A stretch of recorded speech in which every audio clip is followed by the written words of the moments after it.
नमस्कार दोस्तों, कैसे हैं आप सभी। आप सभी बहुत अच्छे होंगे, अपनी पढ़ाई लिखाई अच्छी तरह से कर रहे होंगे। हम आप सभी से ये उम्मीद करते हैं। और आज की इस वीडियो में हम एक जो चैप्टर आपने कर रखा था उसका नाम है मानव नेत्र और रंग बिरंगा संचार। उसका पार्ट 1 तो आपने कर लिया था, लेकिन इस वीडियो में आज पार्ट 2 करेंगे। और ये वीडियो छोटी होगी लेकिन जल्दी हो जाएगी, ठीक है, और आसानी से समझ जाएंगे खेलते कूदते।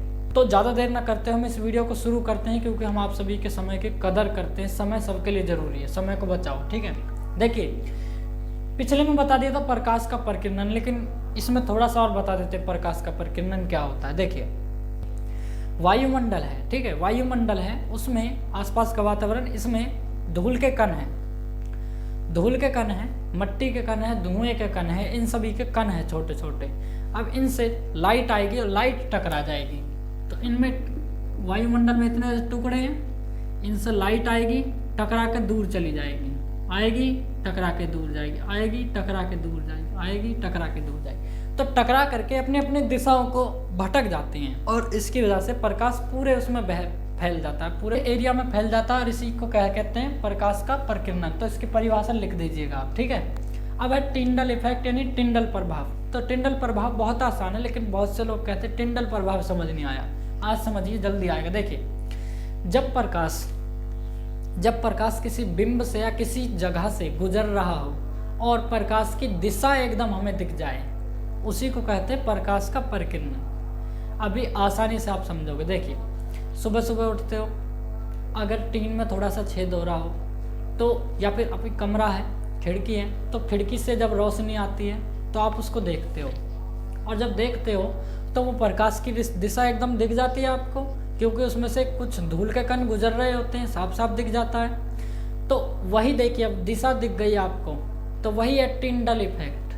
कभी कभी जंगलों में जाता है कोई कोई घूमने, तो जंगलों में जो पेड़ होते हैं, पेड़ों के बीच में अगर कोई खड़ा हो जाए और सूरज की धूप आ जाए उस वक्त, सुबह सुबह है, तो सुबह का नज़ारा ऐसा होता है, सारा एरिया दिखने लग जाता है, ठीक है, सूरज की किरणें दिखने लग जाती हैं। वही होता है टिंडल इफेक्ट, समझ आया। तो प्रकाश की दिशा अगर हमको दिख जाए, उसी को कहते हैं टिंडल इफेक्ट, यानी रास्ता दिख जाए, ठीक है। अब सूर्योदय तथा विलंबित सूर्यास्त ये है। देखिए, सुबह के समय और शाम के समय सूरज कैसा होता है। देखिए, शाम के समय समझ जाओगे तो सुबह का भी समझ आएगा। पहली बात ये समझिए, सूरज का रंग लाल क्यों होता है। पहली बात तो ये देखिए, लाल जो प्रकाश है, लाल सूरज का प्रकाश है, इसमें 7 रंग हैं। 7 रंग को कैसे याद रखोगे, विबग्योर शब्द से, याद है ना। और उसी विबग्योर शब्द में क्या होता है, उनको याद रखोगे विबग्योर शब्द से।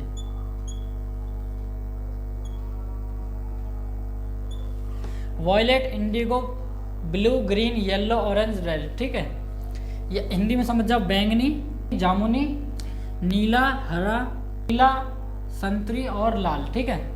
यह होता है सूरज के कलर में। अब बताइए, ये जो लाल कलर है ना सूरज में, ये इसका तरंग दैर्ध्य ज़्यादा होता है। तरंग दैर्ध्य मतलब इसका वेवलेंथ जो होती है वो ज़्यादा बड़ी होती है। देखिए, इतनी लंबी इसकी वेवलेंथ होती है, और इतनी लंबी जब वेवलेंथ होती है तो प्रकाश में, यानी पूरे वायुमंडल में छोटे छोटे पर धूल के कण है, उनसे टकराएगा। अब देखिए, इतना बड़ा है वेवलेंथ, तो भैया इनको तो पार कर जाएगा ऑलरेडी, इनके ऊपर से पार चले जाएगा। इनके ऊपर से जब पार चले जाएगा तो इसका मतलब इसका प्रकीर्णन नहीं होगा, और ये सीधा सटीक एकदम आंखों पे आता है। इसीलिए एम्बुलेंस का रंग लाल कलर से लिखा जाता है, उल्टा लिखा जाता है, क्योंकि दर्पण जो होता है उल्टा, वो किसी चीज़ को, उल्टी चीज़ को सीधा करके दिखा देता है, शीशे वाला, क्योंकि उसमें उत्तल दर्पण लगा होता है गाड़ी के बगल वाले शीशे में। तो इसका वेवलेंथ ज़्यादा होने की वजह से एकदम सटीक रेड कलर जो है श्वेत प्रकाश का, वो सीधा आंखों पे आता है, और इसकी वजह से हमें रेड कलर दिखता है सूरज का लाल कलर, ठीक है। अब देखिए, ये जो है सूरज, ये एक्चुअल में इतना डूब गया होता है सुबह सुबह के समय, इतना रहता है, लेकिन हमको दिखता है ऊपर है। और शाम के समय भी जब ये नीचे रहता है और दिखता हमको ऊपर है, ये ऐसा होता क्यों है, इसको समझिए, इसके पीछे का कारण क्या होता है।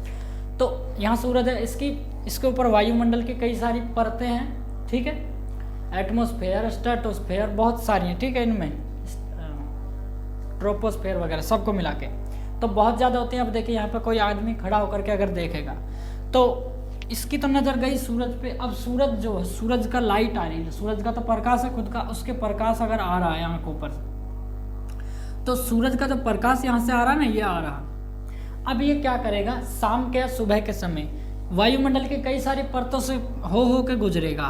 तो बहुत सी परतों से हो करके गुजरता है ना, तब क्या होता है, इसको यह टकरा करके अभी अचानक हमारी आंखों पर आता है। क्योंकि लाल कलर का तो हो गया, अब नीला कलर जो है, नीला कलर बचा इसमें, नीला कलर, इसका ज़्यादा तरंग दैर्ध्य नहीं होता, छोटा होता है, इसलिए इसको टकरा टकरा करके इसलिए दिख जाता है, पूरे में फैल जाता है ये।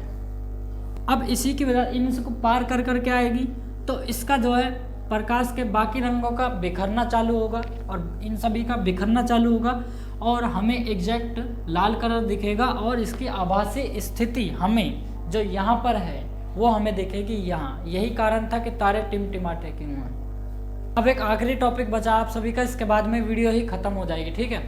अच्छी लगी हो वीडियो तो हमें थोड़ा सा लाइक सब्सक्राइब कर दे, सपोर्ट कर दीजिएगा। देखिए अब स्वच्छ आकाश का रंग नीला क्यों होता है, तो इसके लिए भी नीला जो कैसे होता है आकाश का रंग, यही पूछ रहा है। देखिए इसके लिए भी ये याद रखना, जिससे इसको याद करा जा सके, विबग्योर, ठीक है। देखिए इसमें 2 कलर होते हैं। सबसे पहला, बाकी जो कलर हैं यहाँ तक के, ये सारे कलर, इनमें से नीले कलर को छोड़ देना, हरा और येलो, और इधर से एक ऑरेंज को छोड़ देना, ठीक है। इधर से जो ब्लू है और रेड है, ब्लू रेड जानते हो ना, नीला और लाल कलर। तो नीला और लाल रंग होता है श्वेत प्रकाश में, सूरज के किरणों में सुबह सुबह जब आती हैं। उसमें क्या होता है, देखिए नीले कलर का तरंग दैर्ध्य इतना बड़ा है ना, बताया था, और लाल कलर का छोटा है थोड़ा कलर, इसकी वेवलेंथ अनुदैर्ध्य कम है। ये है नीले वाले के लिए और ये है लाल वाले के लिए, ठीक है। तो नीले वाले का और लाल वाले का वेवलेंथ नीले वाले की ज़्यादा होती है और लाल वाले की कम होती है।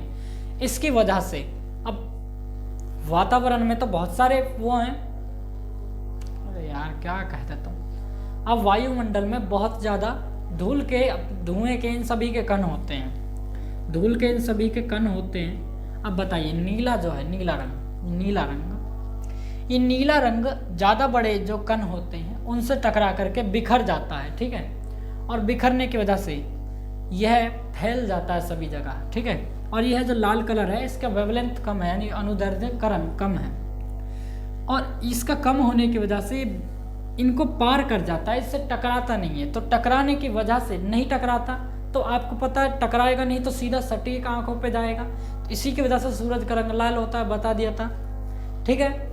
आसान पड़ेगा, इसलिए जो बाइक या गाड़ी वगैरह कुछ चलाते हैं उनमें पीछे का जो वो होती है ना, पीछे की लाइट जो जल्दी होती है, उसमें लाल कलर का इस्तेमाल होता है, क्योंकि ये खतरे का सिंबल है, ठीक है। खतरे के सिंबल में भी लाल कलर का इस्तेमाल होता है।